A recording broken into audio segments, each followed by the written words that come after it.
বাজারে কাঁচা আম ফুরিয়ে যাওয়ার আগে একবার হলেও কাঁচা আমের এই টকঝাল মিষ্টি ঝুড়ি আচারটা বানিয়ে বছর জুড়ে সংরক্ষণ করে রাখুন, সারা বছর কাঁচা আমের স্বাদ পাওয়ার জন্য। নমস্কার বন্ধুরা, পূজা কিচেন উইথ ভিলেজ ফুডে আমার সকল বন্ধুদের জানাই অনেক অনেক স্বাগত। দেখুন, কাঁচা আমের এই ঝুড়ি আচারটা বানানোর জন্য এখানে প্রায় 750 গ্রাম মতো কাঁচা আম নিয়ে নিয়েছি। এগুলোকে পরিষ্কার করে ধুয়ে এর গায়ের জলটাকে ভালোভাবে মুছে নিয়েছি, একটুও কিন্তু জল থাকলে হবে না। এবার এই আচারটার জন্য আমটাকে আমি কেটে নেব।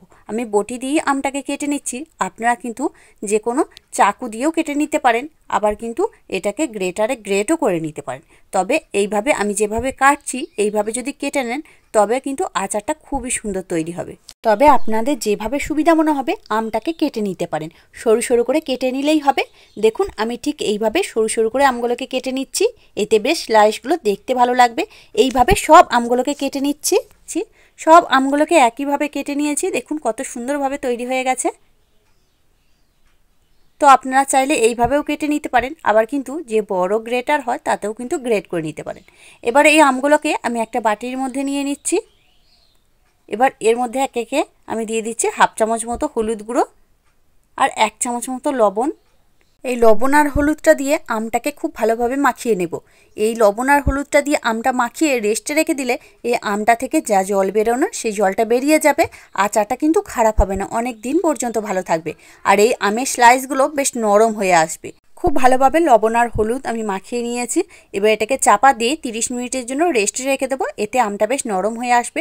এদিকে একটা ভাজা মশলা তৈরি করে নেব। তার জন্য নিয়ে নিয়েছি 4 থেকে 5টা শুকনো লঙ্কা, 1 চামচ মতো গোটা জিরে, 2 চামচ মতো গোটা ধনে, 1 চামচ মতো মৌরি আর 1 চামচ মতো কালো জিরে। এখানে কালো জিরেটা বাদ দিয়ে বাকি মশলাগুলো ভেজে নেব। ওরই সাথে নিয়ে নিয়েছি 2 চামচ মতো কালো সর্ষে আর 3 চামচ মতো হলুদ সর্ষে। এখানে আপনারা চাইলে যে কোনো একটা ধরনের সর্ষেও কিন্তু দিতে পারেন, তবে হলুদ সর্ষেটা দেওয়ার চেষ্টা করবেন, তবে কিন্তু আচারটা বেশি ভালো লাগবে খেতে। কালো জিরেটা বাদ দিয়ে বাকিগুলোকে আমি সব একসাথে একটু ভেজে নেব। কালার চেঞ্জ করব না, একদম হালকা করে ভেজে নেব। কালার চেঞ্জ করলে যদি মশলাটা পুড়ে যায় তখন আচারটা কিন্তু তিতো হয়ে যেতে পারে, খেতে কিন্তু একটু ভালো লাগবে না। তাই একদম হালকা করে এই মশলাটা ভেজে নিতে হবে। দেখুন, মশলাটাকে আমি ভেজে নিয়েছি, একদম খুব বেশি কালার চেঞ্জ করিনি। এবার এটাকে নামিয়ে ঠান্ডা করে গুঁড়ো করে নেব। আর এদিকে আমটাকে আমি রেস্টে রেখেছিলাম, প্রায় 30 মিনিট মতো হয়ে গেছে। দেখুন আমটা থেকে কতটা পরিমাণে জল বেরিয়েছে, আর আমের স্লাইসগুলো খুবই নরম হয়ে গেছে। এবার এই জলটাকে ছেঁকে নিতে হবে। তার জন্য একটা সুতির কাপড় নিয়ে নিয়েছি, তলায় একটা থালা দিয়ে দিয়েছি। এবার সব আমটাকে এর মধ্যে ঢেলে দিচ্ছি। এবার খুব ভালোভাবে এই আমটা থেকে জলটাকে বের করে নিতে হবে। দেখুন কতটা পরিমাণে জল বেরোচ্ছে। এই জলটাকে যতটা পারা যায় একদম বের করে নিতে হবে চিপে চিপে। এই জলটা থাকলে আচারটা কিন্তু বেশি দিন ভালো থাকবে না, খুব তাড়াতাড়ি নষ্ট হয়ে যেতে পারে। তাই এই আমটা থেকে জলটা যতটা পরিমাণে পারা যায় বের করে দিতে হবে। দেখুন কতটা পরিমাণে জল বেরিয়েছে। একদম ঝরঝরে করে এই আমের স্লাইসগুলো থেকে জলটা বের করে নিতে হবে। দেখুন কত সুন্দরভাবে আমি জলটা বের করে নিয়েছি, একদম কিন্তু ঝরঝরে হয়ে গেছে। এবার এটাকে সাইডে সরিয়ে রেখে দেব। দিয়ে এই মশলার জন্য তেলটা আমি রেডি করে নেব। তার জন্য ওই ফ্রাই প্যানটাই বসিয়ে দিয়েছি গ্যাসের মধ্যে, দিয়ে দিচ্ছি সর্ষের তেল।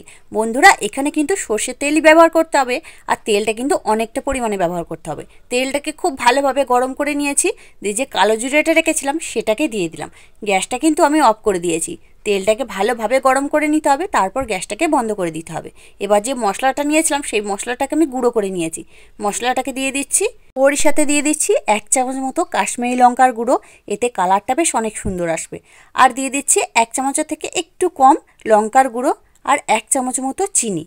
এখানে যদি চিনিটা পছন্দ করেন অবশ্যই দেবেন, না হলে স্কিপ করে দিতে পারেন। তবে বন্ধুরা 1 চামচ মতো চিনি দিলে এই আচারের স্বাদটা বেশ একটু হালকা একদম মিষ্টি ধরনের আসবে, টক ঝাল মিষ্টি খেতে ভালো লাগবে। সব কিছুকে একসাথে একটু মিশিয়ে নিয়েছি, দিয়ে গরম থাকা অবস্থায় আমের মধ্যে ঢেলে দিলাম। এবার দিয়ে দিচ্ছি স্বাদ মতো লবণ। আগে হাফ চামচ মতো লবণ দিয়েছিলাম, আর এখন 1 চামচ মতো লবণ দিয়ে দিলাম। বন্ধুরা সবসময় চেষ্টা করবেন আচারের মধ্যে লবণটা বেশি করে দিতে, তাহলে আচারটা অনেক দিন পর্যন্ত সংরক্ষণ করে রাখা যাবে। সব মশলা একসাথে একটু মিশিয়ে নিচ্ছি, দেখুন ভালোভাবে মিশিয়ে নিয়েছি। এবার এখানে দিয়ে দিচ্ছি 1 চামচ মতো ভিনিগার। এই ভিনিগারটা দিতেও পারেন আবার নাও দিতে পারেন, তবে ভিনিগারটা দিলে এই আচারটা বেশ বছর 2 পর্যন্ত আপনারা সংরক্ষণ করতে পারবেন, রোদে দেওয়ার ঝামেলা ছাড়াই।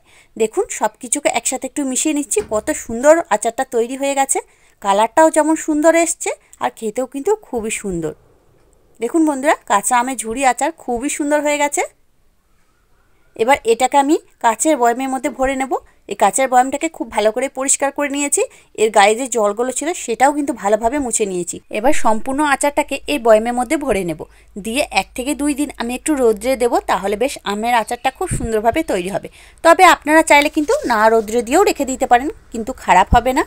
দেখুন বন্ধুরা, কত সুন্দরভাবে আচারটা তৈরি হয়ে গেছে। কাঁচা আমের টক ঝাল মিষ্টি ঝুরি আচার। অবশ্যই কিন্তু কাঁচা আম ফুরিয়ে যাওয়ার আগে এই রেসিপিটা বানিয়ে সারা বছর সংরক্ষণ করতে পারবেন। তাহলে বন্ধুরা, আজকে আমার এই আচারের রেসিপিটা আপনাদের কাছে কেমন লাগলো অবশ্যই কিন্তু কমেন্টের মাধ্যমে জানিয়ে দেবেন। দেখে যদি একটু ভালো লেগে থাকে লাইক দিতে ভুলবেন না। চ্যানেলটিকে এখনও সাবস্ক্রাইব করা না থাকলে চ্যানেলটিকে সাবস্ক্রাইব করে অনুরোধ রইল। তার সাথে পাশে থাকা বেল আইকনটি প্রেস করে দেবেন। আমি যখনই কোনো ভিডিও দেবো তার নোটিফিকেশন সবার আগে আপনার কাছে। তাহলে বন্ধুরা, আজকের মতো এখানে আবারও ফিরে আসছি অন্য কোনো দিন অন্য একটা রেসিপি নিয়ে। ততক্ষণ আপনারা ভালো থাকবেন, সুস্থ থাকবেন। ধন্যবাদ।